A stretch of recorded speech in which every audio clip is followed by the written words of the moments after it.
And we're back. Season 4, episode 3. So you think your car is like fast. you're doing gang signs. I wonder what I said in gang language. Who knows? Yeah, Who knows? We'll find out. We'll find out. I see Jason, is it cold where you are? You look all bundled up. No, I just like wearing hoodies. I just like covering. But you know what's funny is I wear hoodies and hats all the time. It feels comfortable. I don't know why. But if I like, but then what I'll do is I'll take it off, and then people are like, "Holy crap, you've got a head full of hair." People thought I was bald for a while. Bald. All I wore was a hat. Every event, every time they saw me, they saw a hat, and then I don't like messing with my hair, so I just wake up in the morning and I put a hat on, and then the hoodie is just a comfort thing for me. So you need to get that hair down and get the little emo thing going. I did. I don't know if you remember. I had it down past my chin in 2020, coming out of COVID, 21, 22. I don't know if you remember, but I took a selfie in the plane. Like I was like, man, my bangs have really grown out, and I pulled it all the way down to here. Oh wow! But it's not. Caroline says it's not her favorite look, so I sort of walked away from that.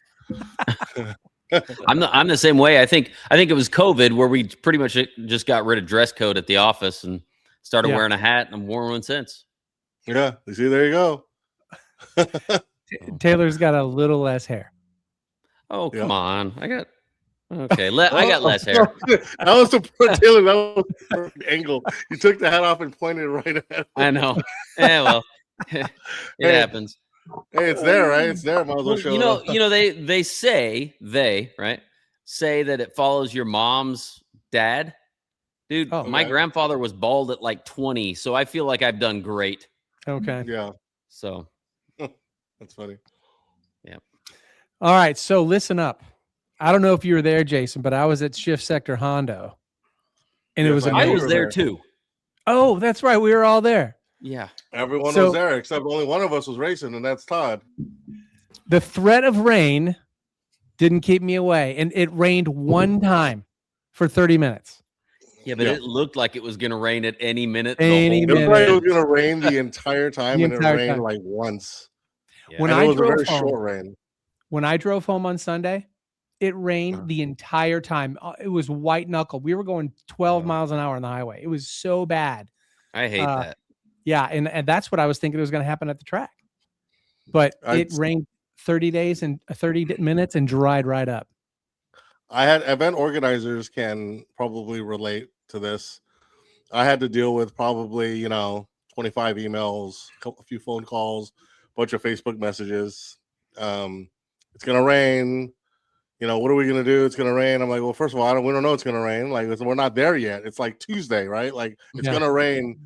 And I'm always like, because I've been doing this for 15 years. And I can tell you that what happened this past weekend happens more than the other way, right? Like, how many events have we shown up and it's just raining the whole time? It just doesn't. I don't know why.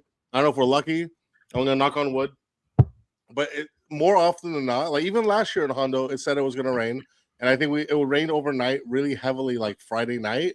Yeah. And during setup day, I think it rained a little bit. But then when we showed up on Saturday morning, it was downwind and ice cold, right? And then we didn't get any rain. So it's like for some reason, and I try to explain that to people. Well, first of all, and it's just a policy we have to have just because of the logistics of how events happen, is that there's just no refunds. Like, we're there. Like, it's not like we have the option to back out and just not show up in case it rains. Like, we're there. Like, everything's committed on our end. Anybody from my team will tell you that I message the team and say, I know I've been tracking the forecast. I'll see you guys there. We're going to be there. And if we race for half the day when it's dry, then we will race the half day. We're there to be prepared and to set up the event and to make sure that when it dries up, we're racing, right? That's just the way it is. So you might as well go. You might as well go. You're there, like we're not like the point is like we're not gonna. I mean, the forecast wasn't looking great, but I'm never gonna like tell my team. There was one time we canceled an event, and that's because the day we were flying out, a tornado landed like a mile from the airport, and it was like really bad, and it was flooding already. There was like already like a disaster situation, so it's like us flying in at that point wasn't going to help, and that was Kansas 2021. Yeah, Kansas 2021. Literally, Caroline and I were like, our car was packed, our luggage was in the car, and I kept checking the weather because it was just bad. It was already raining, and it was supposed to be like 5 days of just straight rain.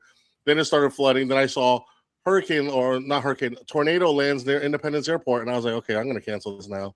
And it turned out to be the right decision because it rained all week. Like we wouldn't have got a minute of racing in, you know. Yeah. So that just sort of happened. But generally speaking, we don't give up on these events, and I think we got God on our side because we got like totally any rain, and it was like 90 to 100% forecast all weekend, and it was dry. Yep. And that track is amazing. It really, really is, Taylor.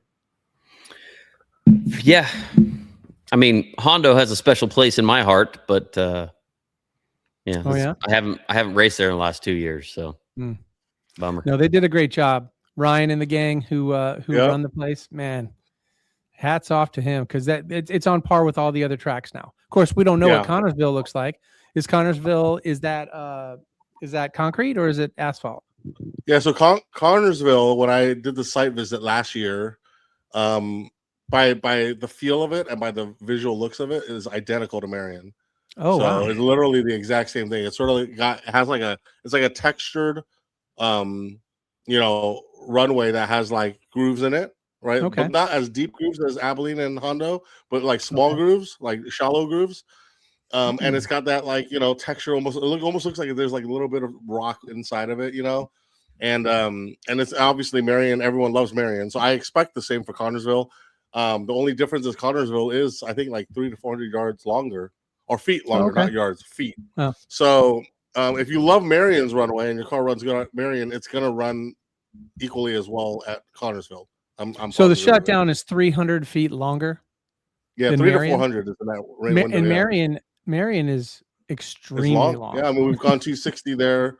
Yeah, twice in the last 2 years, right? So obviously it doesn't mean don't be careful, and obviously if you're going really fast and consider a parachute and things like that, but generally speaking, we have no weak spots in our season anymore.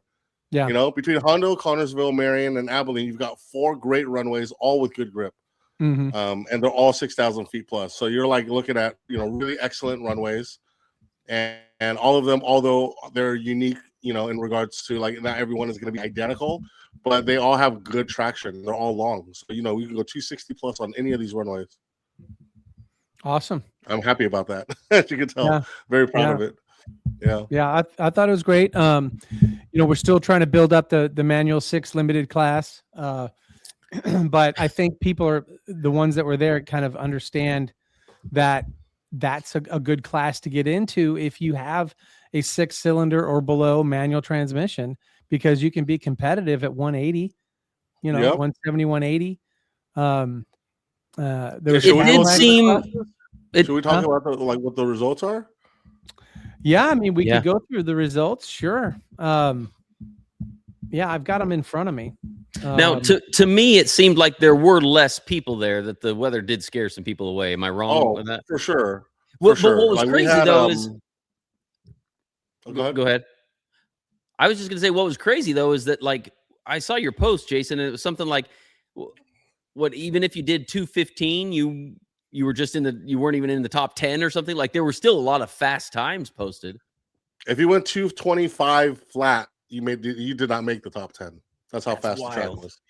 Yeah, 225. I mean, that's those are Abilene numbers, right? Indy numbers. Yeah. Like I've posted that in the past. If you go like 225, 226, you didn't make the top 10, and in Marion 2025, like you didn't even make the top 10. Like normally a Hondo would be more like a, if you went to 12, you didn't make the top 10 kind of thing, right? But 225 is that's a serious like speed. Like the bikes, the Vipers, they just blew it out of the water. The Vipers came out of Vipers nowhere. Are out of control. They were strong. Wow. Yeah.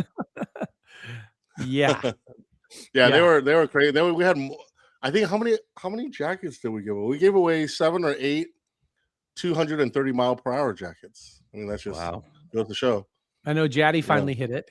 Saw that. Jaddy did it. He was so happy. I'm so happy for him. Yeah.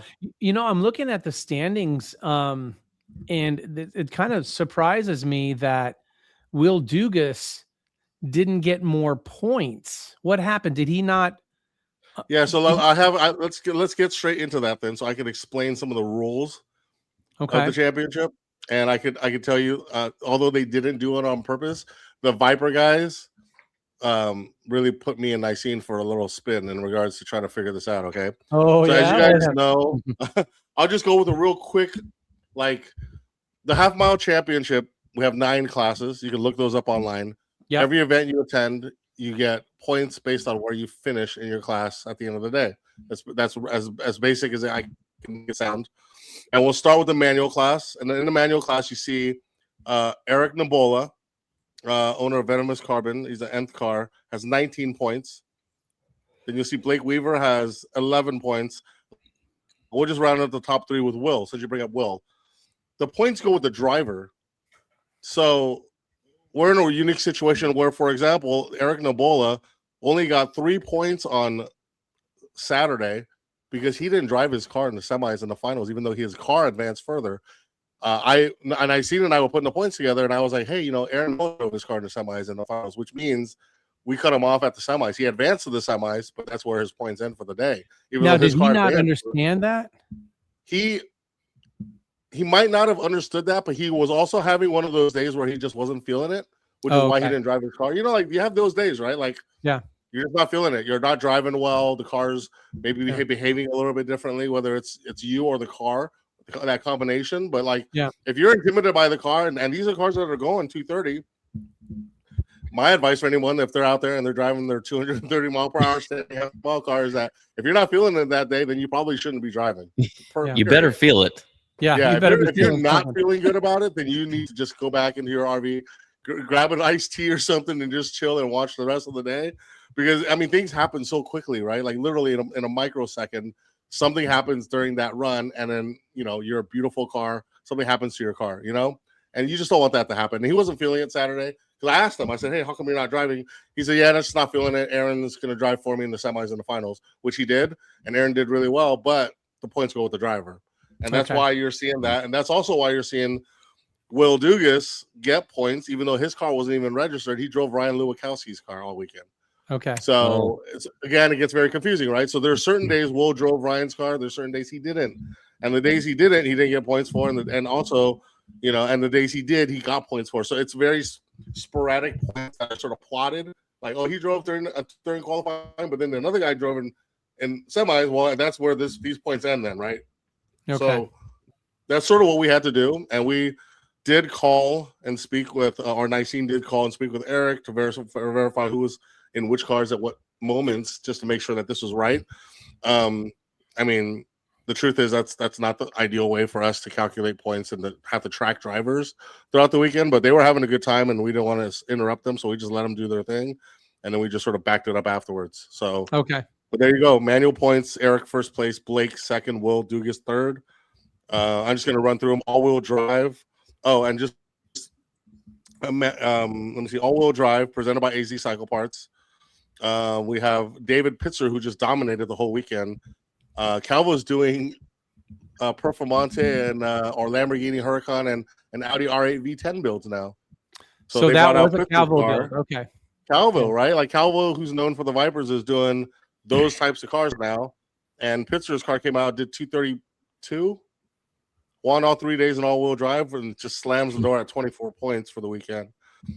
Second place, Jody Baez, who didn't show up until Saturday at 1 o'clock or something. Yeah, no, he literally did one pass right before the cutoff and ended up in the finals. And he actually walks away with 10 points. So he still has a chance for the rest of the year because there's still, a bunch of events left. Ethanol class, Zach Tucker in that black and purple Viper. This is a Viper weekend, man. Yeah. First place, 19 points. He won 2 out of 3 days. And then in second place, David Pitzer, who also races a Calvo Viper, didn't race the first day, but still picks up the win on Saturday, and second place on Sunday, has 13 points. Manual 6. Guys, I mentioned it in the last podcast. I'll mention it here again. If you showed up in Hondo with a reasonably fast car, you would have got good points. But instead, you guys let Todd dominate the weekend with 8 wins, or 8 points per day, 3 days of wins to lead first place, 24 points. Todd, you're just walking away with it. Johnny Mondragon, second place, 10 points. A couple of really cool. There's a Cadillac in class. There's a couple of JDM cars in class. That's sort of cool. I love to see more. That's the manual 6 class, limited manual 6. Motorcycle class, Chris Burns doing his thing. 2025 champion. He's in first place with 20 points. Second place is Kevin Berglund with 18 points. And then NA class. It's always cool to see a new name. James Crepon from Aikman Performance leading with 19 points. And then 2024 champion Barry Malone is in second place with 16 points. Sedan class. See, there's a class for everybody. It's taking me 5 minutes just to go through them. Sean Goodyear, good guy, Indy Facets guy, makes our rings. You guys, Todd, hopefully you'll get one this year. Sean Goodyear, 24 points with a Mercedes that was trapping almost 180, 178, 179 That's in crazy. a small C-class Mercedes AMG car. Won all 3 days. 888 is what I'm seeing. And then Tony Carr in the Cadillac Blackwing, 11 points. And then lastly, the women's class. New driver Rachel Bloyd shows up day one. She wins all 3 days of women's class, 24 points total. Women's class, she got her 200-mile-per-hour shirt on day one.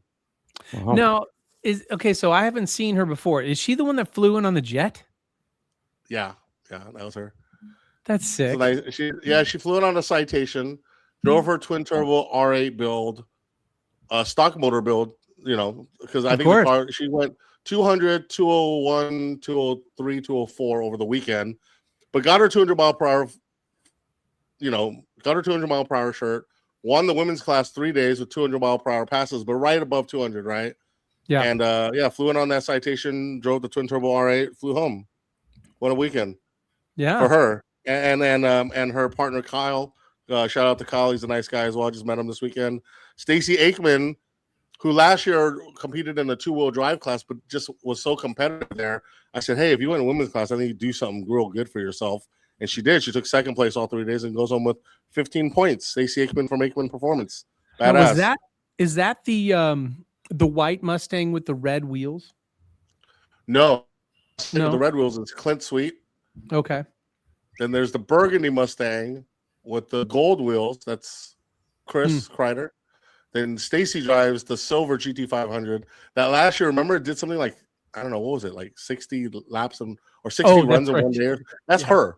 Yeah, she's a monster. Like she'll hot lap the hell out of the car. So anyways, that's your breakdown, season points breakdown for the beginning of the 2026 half mile championship. That's rounds 1 through 3 out of 10. So there's 7 more. It is not too late to join and be competitive in any of these classes, but you would probably, if you want to make splashes in this class, and you didn't race in Hondo, you probably have to race in Connersville. If you don't race in Connersville, then you're pretty much saying bye to the season. So, yeah. Well, I do know a handful more Porsches are going to show up in Connersville. One of them being Taylor's car, but that's the plan. Now, Taylor's car did, without Taylor in it, did a little testing at Race Motive this weekend. I feel like there's a bigger story here. Oh, yeah? What's the story? Yeah. Well, just, how the whole circumstances, like we made a lot of progress on the car last week. And, I've been gun shy to plan anything with it because it seems like any plan is absolutely obliterated. And it's just been, well, it's not AIM's problem, right? This is just my history with the car. So Ryan talked to me about, hey, maybe we can go drive this at Race Motive. And originally I wanted to drive it, but I still feel like I made the right decision. With my shoulder, I needed 2 arms just in case. So let's see. We got it they got it started that previous weekend. Ryan drove it around to put some miles on the clutch packs. Or not the pack, but the Dodson 11 plate setup. Got the miles on it. He texted me, he said, hey, just need to do a clutch adaptation, the Porsche relearn deal that you do on PDKs, and then we're on the dyno. So they've got me on the dyno. I guess it was Tuesday or Wednesday last week. And by the end of Thursday, we were done. We went tuned on 93 first, and then we went to ethanol. We made more numbers than probably. There was one point where he texted me and he showed me I think he texted me and it was 12 something, 1230 to the wheels. And he goes, just easing into it. And so I was like, man, I need to get confirmation. So I texted him back. I said, does easing into it, like, does that mean we have a lot of headroom still? And he goes, dude, I hope you weren't going to be like satisfied with 1,200. And I thought, okay, that's a good way to answer it, right? So we ended up making 1,538 to the wheels. And then they loaded it on the trailer to go to Race Motive.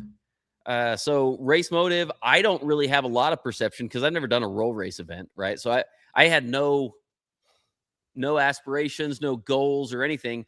But first pass he made, I mean, it ran clean. It sounded great. I got a lot of videos. What?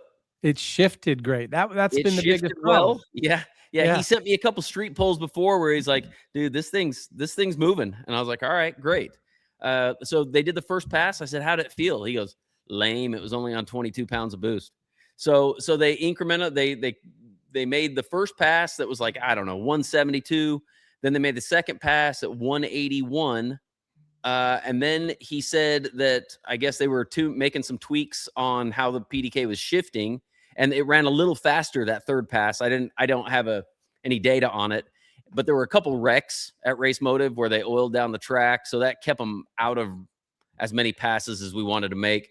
He made one more pass that he had to abort for something. I don't know if it was I'm not sure, but that pass ran the car's best 60 to 130 time by a pretty decent margin, and we weren't even turned all the way up. Nice. So I mean, the 60, well, you can't say that and not give us the 60 to 130. So the best previous 60 to 130 I had was like a 3.7. Okay. And that was, I don't even remember if that was on the small turbos, the big turbos. I don't know.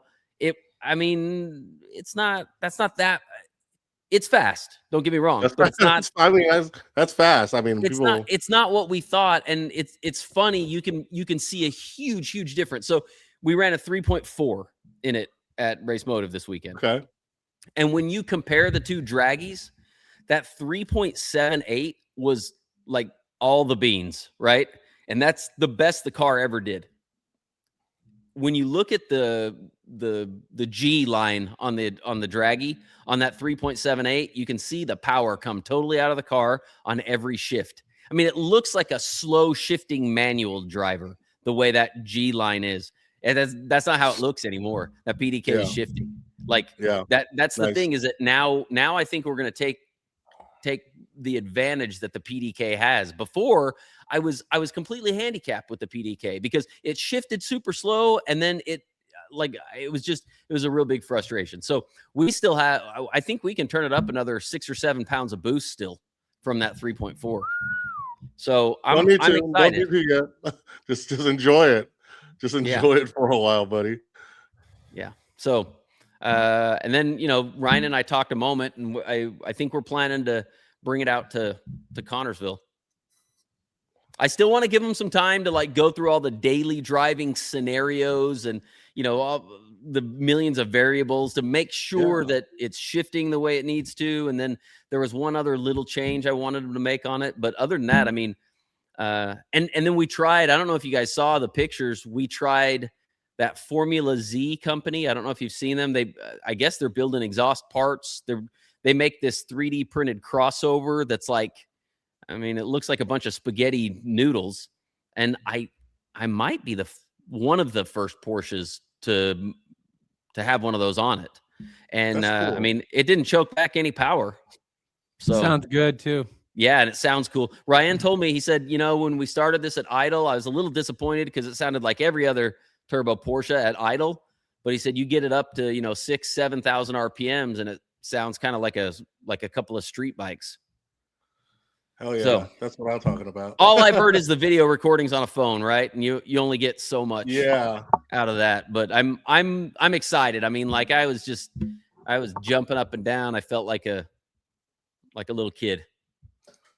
Well, that's awesome. The thing is that we all love Porsche, but I don't love the sound of turbo Porsches. It's not until you get that higher RPM that you get those GT3 heads on there, and you get that 9,000 RPM, and the car really screams, is when it sounds so good. Yeah, I mean, we don't have GT3 heads on it, but it's Mezger has some advantages there. What does it rev to? High I don't know. seventh, or is it in the eighth? I can't remember. Like, I think I we can doubt rev it's it going to into 8. the eighth. Is it in the eights? I think it's That'd be getting pretty impressive. close there. I don't know if that's where we're actually going to have it shift, Mhm. all said and done. But I mean, on that one little clip that Ryan sent me, I mean, you can see the tax moving, and it goes. I mean, the tack showed, 75, 7,700 RPM. Right. So, Right. So Jason, how many cars registered for Hondo and how many showed up and got scared away from So the it was rain? significant. I mean, like we issued 130, just over 130 card numbers. Okay. But that's like everybody registered that didn't reach out to me, more than maybe 2 weeks early. Like, okay, so people know we don't do refunds, but if you reach out to me 2 weeks before an event and you say, I can't make it, my car's not going to be ready, or I've got a funeral to go to or something, it doesn't matter. You don't have to lie to me. You can just say, hey, I'm not feeling it. But if it's, at least it's got to be within 2 weeks of the, like before 2 weeks of the event, I will move that registration to any other event of the year. Like, cool. just hit me up, and I'm very reasonable when it comes to that, because once we enter the 2, like things get really, really busy for myself and the team. Yeah. I have to manually ticket everybody. Then everything gets manually entered into our timing system, and we class everybody, and everything is printed out in spreadsheets. So when you hit me up like 3 days before an event, and I'm just not like in the nicest mood when it comes to like, hey, like I need a favor, it's just because we've already put in all the work for your registration, right? Yeah. So I mean, we do the best we can regardless, but it's just 2 weeks is sort of like that deadline. That's when we start doing all the heavy lifting for the driver stuff, and that's when, if you catch me before I start that, I'm just really like, easy to work with when it comes to what your situation is. Once you get into that, and I've done my work, then Nicene has to do a work, then Randall's has to jump in and do some stuff, and then we're printing everything out. It's just, we've already put in a lot of work on your behalf, is what it is. So, but 130 card numbers issued, I would say at least 10 of those were no shows, if not more, probably closer to 20, between 10 and 20. Yeah. There was never a line. Yeah. No, there wasn't. Never a line. No. I the could only actually time there was a line, like the mornings, like Friday morning for the 30 minutes, there was probably like, 15 cars on grid, which is not a line. And then I was Saturday, so tempted to run my truck. That you might have seen 25 to 30. But again, that's not a line. We're sending 2 at a time. You're in line for, and we didn't have a lot of breaks, or we had nobody crash. We had one significant car blow up. I know more cars broke, but we only had like one car like really blow up. The Corvette, the black Corvette, the black Corvette, right? And that was within the first hour of Friday. Yeah. Other than that, we didn't even really have a lot of cars to tow off the runway. Like they all were able to pull off to the side, and then we were able to keep racing. So, the fact that we didn't have a lot of cars make the event, even though a bunch signed up, and the normal flux of cars that would have signed up like last minute never did, because it was all rain forecast. Oh, I see. So, really, I always have cameras rolling. Always, right? Yeah. The one time I forgot to hit play or record is when the Mustang I was up against spun out off the track, the white one. The white one. Oh yeah, I never saw that run. That's my buddy Clint. His name was Robert. No, it was Robert. Robert. So it's a different one. Yeah. He was. I don't think he had ever been to one before, but yeah, he went right off, and I'm like, oh, I got it on video, and I didn't. Damn it. That's a bummer. I have 2 things I want to say about the events. Period. One is I love people bringing dogs and all that, but you got to keep them on a leash. There was a dog that kept coming over and then nearly darting out into the, all you had to do is just run out to the runway. Yeah. You gotta keep the dogs on a leash, especially if the dogs, that's one thing. That is a rule. Yeah, that is a rule. I didn't see it, but I would have enforced it. As a matter of fact, dog came. The reason why I'm saying this is because it kept on running past us, and then it pissed on my car 2 times. Jeez. Todd, I think you should have said something to me during the event. I would have walked over there and just asked the owner to put the dogs are allowed at events. They just have to be on a leash. So And the second one in Hondo especially, you got to slow down when you're going through the paddock. Yeah. I mean, I saw some return cars going like 50 or 60 miles an hour. Yeah. No, I know. Like a lot of people mentioned it to me. I could not have made it clearer in the driver's meeting every Yeah. morning. I went and yelled at a few people that had done it, and they're my friends and they know who they are. So I'll just leave it at that. I'm not gonna Yeah. name any names, but it's like like one of them is like a really good friend of mine. Like we've gone Yeah. on vacation together. Yeah, And me I too. was like, what the fuck, dude? And he was just he was like, I'm sorry. Then he did Well, it again. And I'm like, so I don't know if you noticed on Sunday, I actually put our police officers I at saw the at the south end of the return road. that. And Yeah. I'm like, ticket anybody who speeds. I'm like serious. I'm like, you could ticket them, right? Like he's like, yeah. I'm like, Yeah. if you see someone going through here like more than like, I'm like, look, it's like 5 miles to 10 miles per hour. If they're going 15, okay. If they're going 15 to 20, like yell at them. But if they're exceeding like 20, I'm like, ticket them. I don't care. Yeah. Ticket them for like $100. I'm like, Uh-huh. look, like you guys are rich, And you're not gonna care. and keep the money. I don't But, care. like, Just keep the money. just ticket them because nobody's listening to me. I'm like, nobody's listening. No one respects Jason Shiftsector Huang, so they're gonna speeding through the pits. So I'm gonna ticket their ass. Right? I'm like, if you're not gonna listen to me or respect what I have to say, there's nothing but to ticket you. So like next year in Hondo, I'm gonna put those guys there on the very first pass in the morning. Yeah. I'm gonna put the police there. And I'm gonna tell them to just ticket people, and they're Yeah. gonna probably issue like 5 to 10 tickets throughout the weekend. Mhm. There's nothing else I could do. I try so hard to tell people like, hey man, there's kids and there's old people, pets and stuff, and they still Yeah. fly through there. So Yeah. next year people are getting tickets. That's all I Yeah. could do. That one specifically, I mean, I guess Marion, the return is really not through the paddock. You know, Well, it's the spectators, it's Yeah. not through the paddock. It's not. The return is in front, like it's roped off basically. So Yeah. people cannot get to where the cars are returning. They could get right up against that road, but that return road is an off limits area. So in Marion, it's a non-issue. And maybe we should be creating a lane. I don't know. Maybe we should create a lane that's off limits to people.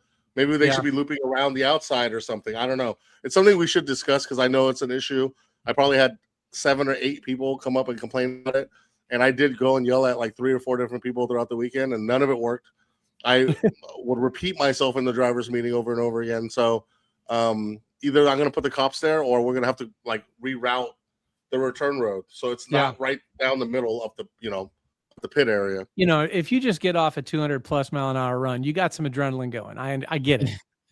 Yeah, get it. And 20 feels awfully slow. And 20 is very slow. But you What I got tell to people- do it. I mean, This is what I it's tell not- people. I said, what you should be doing is as you come towards the pit area, which is very clear, is where there's no people, and then all of a sudden you're just surrounded by cars and RVs and people, is come all the way down to like a stop, and then just let off the gas and just coast, right? Just no gas. idle. Yeah, idle through it. Yeah. It's just idle speed. That's the speed you should be going through there. Yeah. You know, maybe if you're going 2 miles per hour, you can give it a little bit of gas, but really it's idle speed. So, Yeah.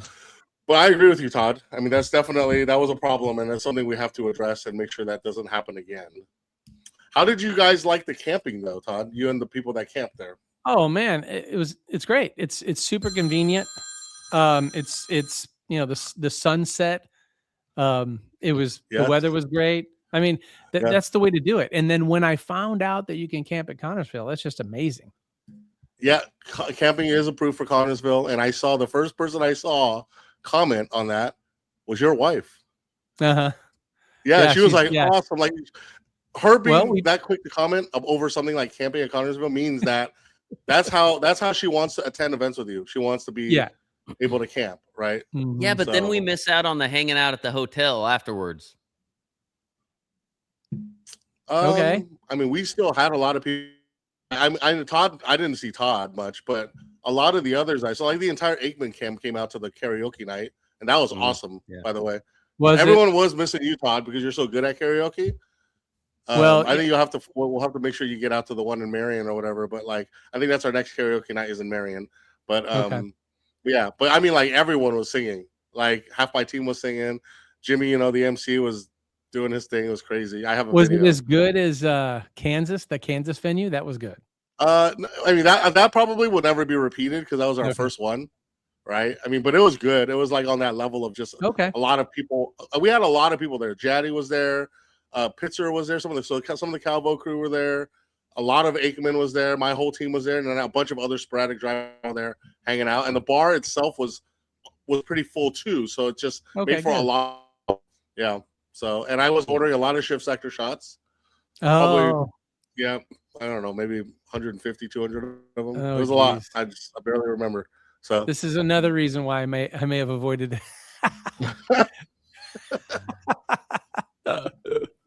Oh, yeah, so I man. think the camping did work, right? Did you? Because I wasn't there for camping, but do you hang out with camping like at night when the race is over? Do you come outside and I don't know, light a cigar or like cook dinner? What do you guys do? Yeah. We ate outside. We sat there, had some wine, and watched the sunset. And it was really quiet because there weren't a lot of folks camping. So it was really nice and quiet. And I got some texts from some of your crew. And they're like, "Where are you?" I'm like, "We're having, it's nice right now. It's nice and quiet, and we're having a good time." So, but we'll make it out to the next one in Hondo for sure. At least that one night. Yeah, like Connersville is going to be a harder one. I'm really trying to find a way to get people together because obviously there's camping, and then our host hotel is 25 minutes away because Connersville is such a small town. It does not have a hotel. Okay. So we have to be further away. But I think on Saturday night, I'm trying to. There's a big Mexican restaurant in town. I'm trying to set it up where maybe just a lot of people could meet up there. We could just sort of hang out, eat food in the same place. Maybe have a couple of margaritas together, and then people will go their own ways. I don't think we're going to get the opportunity to do some of the stuff like we did in Kansas or Hondo this year. But I would still like something, especially it's our first event. Yeah. So hopefully, and and again, Connersville, there it is open camping, so. It's a very small venue, so we're going to be very creative, but we're going to make it work. Well, the reason why she was really happy about it is because we already have all the other stops planned. A stop in Arkansas, a stop in Illinois, and then we didn't have a camping area in Connersville. So that's why it was exciting because now we don't have to find a place. We're going to camp right there at the track. Yeah. So it makes super convenient. And if we want to, go into town, we'll just take the red car if it's alive. But it should be.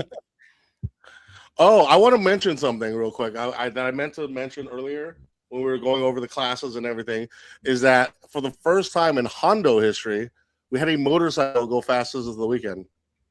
Oh, really? Yes. Yeah. So the fastest of it's so hard to be faster than the cars. You know what I mean?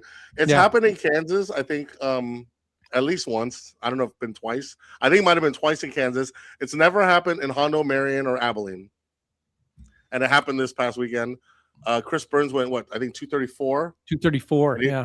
234 on his Hayabusa and just a couple of miles per hour faster than the second fastest vehicle at the event, which was Pitzer's Performante. But That's 234 funny. on two wheels. Calvo, you see the picture of him like with doing like a wheel. He was like he said that run he was like on like one wheel almost the whole run. Yeah. And and I have a little story just to share about Chris because if you go back 4 years ago, we didn't really have much motorcycle class. No, maybe we didn't even have one, right? Like but this is the thing. Okay, so like this is the thing about Chris, and this is also like I feel like so many cool stories and interactions with people that I'm involved with, at Shiftsector now. But I met Chris 2022, I believe, Kansas Airstrip Attack. We did the very first Super Roll. I think, Todd, you were a part of that. Yeah. It was a roll race event that we sort of integrated into the weekend. Yeah. And it was single elimination roll racing. And I believe that is the year that the T1 GTR beat the UGR car, which was a big deal as well. Because there was a lot of online, shit talking and everything. So anyways, we do this Super Roll thing. I have no idea what to expect. I've sort of partnered with Lou Wachowski to do this thing together, and we're just sort of piecing it together. There's a lot of fast cars that show up. A lot of there's like a red GTR from Miami that shows up or something. There's like the T1 car. There's a bunch of Lambos, right? I think, So anyways, and there's one motorcycle, Chris Burns. I remember there was a couple of Sissio GTRs because they were all the same color. They were all blue, right? Anyways, so I remember all this stuff. And here we are Sunday afternoon, and we're in the finals, and the motorcycle, Chris Burns, a guy I've never met before until this weekend, he's racing the T1 GTR that beat UGR. And I'm like, how the hell? First of all, how the hell did the motorcycle get there? But like now I'm like, he's going to get toasted, right? Everyone was thinking he's going to get toasted. and he fucking wins, right? He And wins the race, and he comes back in the pits, and I roll up because I have I'm the holder of the cash because there's like a cash pot, and they're like, who's the fairest, safest? I'm like, leave it with me. I have no, I have nothing in this, so I'll hold on to it and I'll just give it to the winner. And I pull into the pits where all the roll race guys are after the race, and all I see is Chris, who's like, I don't know, 5'7", 5'8", 140 pounds, maybe. wet, right? Yeah. Surrounded by all these guys. He's just surrounded by what looks like a bunch of Puerto Ricans and all these guys with badass cars. A lot of guys I'm friends with, right? I'm not about nobody. I'm just saying they had this guy surrounded you have to rerun because some boost hose came off on the T1 car. It happens, right? But it's a race. The race is over. You can't say, oh well, because this happened, we have to rerun. There's no reruns in racing. You had a hose come off during a race. That's the race. That's, as far as I'm concerned, that's the way it is, right? But they were giving him all kinds of shit. They were pressuring him. There was some and anyways, I definitely started to get concerned for Chris because I remember calling security, having them come to where they were all together very closely. They were all in Chris's face. And Chris, like a fucking dog that he is, didn't back down from anybody. He just stood up to everybody. Fuck you. No, fuck you. No, give me my money. I want fair and square. F you, this and that. And I remember it was right after that incident. And they ended up rerunning, not for anything, but just for fun. The T1 car did get Chris barely. But the next year they said no motorcycle. So it just goes to show the kind of impact that Chris had. Oh, I forgot about that. That's right. Remember that, right? Oh, I lost him. Yeah, he's still talking, though. He's still talking. Did you hit mute, Jason? Nope, still can't hear you. Yeah. He's still talking. We can't hear you. Wonder if he can hear us. It doesn't seem to be able to. Oh, wait, he's looking around for something now. Did I yank? Oh, there we go. How about that? You pulled the cable out. In the post edit. But when Chris does something like take fast speed in Hondo, I'm not surprised. I've seen this guy he's just such a dog, right? He doesn't give a fuck. Yeah. And that's why right after that incident in Kansas, after that race, I hit up Chris. I said, hey man, badass what you did. Badass for standing up for yourself, right? I was ready to jump in and separate people because I just thought you were gonna get jumped. But regardless, Chris is he's just such a badass, but he's such he's also such a normal person. Right, he doesn't think he's better than everyone else. Even when he wins so many races, he's super humble. He does awesome work on these bikes. He's the title sponsor of the motorcycle class, but he's also buddies with so many of these guys. You know what I mean? Just all around. He and I, without him, we would not have the motorcycle class today. We wouldn't have some of the success we've had, and all of it was because of that one incident. I saw him, and I just kept in touch with him, and I respect him for standing up for himself. And for racing all these guys that that love to race and talk shit, and and here he is today going fastest of the weekend in Hondo. So props to Chris. Yeah. No, he's definitely part of the reason why he's helping you grow and helping the whole event stay viable. That's good. Just like you, Todd. You're gonna have by the end of the year, we're gonna have probably 10 996 and 997s out there, all at the same event. I mean, if I don't bring some of these shops some business, I don't know what's gonna happen, right? Right. I know Jared's gonna get a build out of this. I'm pretty sure. Oh, sure. AIM is definitely gonna bring some more cars out. And they'll get some new builds out of it. Yeah. When people find out that you can just keep your classic H pattern manual 996, just do a little turbo upgrade, you know what I mean, and come out and have fun and compete. Mm-hmm. A lot of people are gonna want to do it. They don't have to go all crazy. You don't have to go crazy to compete in that class. So no, not at all. But you got to have a non-dog box gearbox, though. Right. That's right. And that's what most people want, right? They want to keep that OEM. Like the Porsche guys, especially, want to keep that everything OEM, right? So just do a little turbo upgrade, some bolt-ons, some E85, and come out and compete. It's competitive. Yeah, do it. Yep. Now we'll grow that class. Just don't forget how much we have. A little bit over a month until Connersville, right? Yeah, we have looks like maybe 5.5 weeks or so. How does the registration look? It looks about what I would expect for a first year event. I mean, we're expecting hopefully like 100 to 120 cars, and we're like at like maybe like 55 to 60 right now. Okay. So we'll get there. I think it should be good. Okay. New venue, got to check it out, right? Hopefully, yeah. And I think it's a little closer than Marion. It's the furthest east Shiftsector has gone, right? So even Okay. though it's not a significant distance over Marion, but especially if you're coming from the southeast, like Florida, Louisiana, Georgia, it's definitely it's a couple of hours closer. Yeah. So yeah. Good deal. Oh, I know this podcast is 45 minutes long now, but also shout out to Blaylock Robert for breaking the NA record. Holy cow, On day 231, right? No, the NA record, NA, right? So he went 201.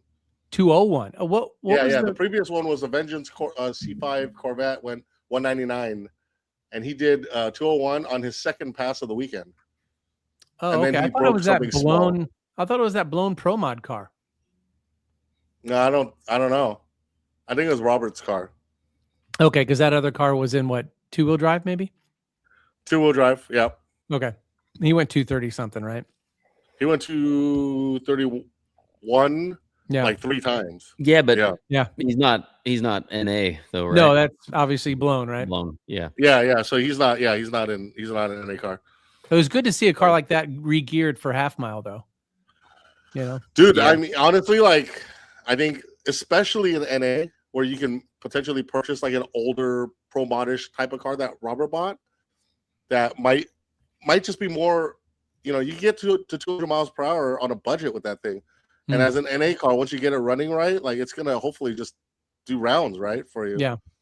You know, and you don't need to deal with like modern car builds, some of the expenses that may come with some of that, like buying a Viper or Lamborghini or something, or even a Porsche. Like you could get into like an older Pro Mod NA car, run 190 to 200 all day long, and not worry about, you know, having to spend a lot more on it and race for a few years on it. That might be sort of cool.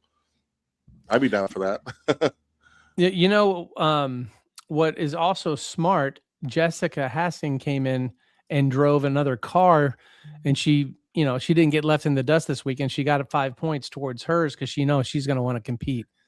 Yes, because the points go with the driver. So she basically borrowed someone's SUV and just ran it. Yeah. Todd, you remember that 1 year in Indy where you just gave up and didn't even do your morning pass? And that 1 point cost you potentially second place in the season championship. And I learned my lesson the next year and borrowed a car and got second place last year by 1 point because of that one time. Because of that. That's the thing. And Jessica, it looks insignificant right now. We don't know how the season's going to play out. We don't know who's going to show up to which events, which cars are going to break, which cars make it. But those 5 points that Jessica got, what if she ends up in second place by 4 points? You know what I mean? Like it's just it's huge. That it's just you just never know, which is why I tell people all the time, just get there, do the best, try to make the rounds, try to make every round. That's really your goal. Yeah. Because you just don't know what it's going to look like at the end of the year. People get shocked all the time when we get to Abilene. I'm like, bro, you like all you got to do is make the semis and you win second place or something. And they're like, what the hell? Like I had no idea. Yeah. It's just that's all you got to do is make points. They're going to start paying attention. You know, they're people really are starting to pay attention. Yeah, for sure. Yeah. All right, awesome. So I guess that's about it. I'm gonna see both of you in Connersville, I assume now. 100% for me. That's the plan. I've already got my campgrounds booked. So we're coming. Good. Yeah, good. Okay, all right, then. Okay. We will see you next time. Thanks for listening and watching. Okay. Cheers.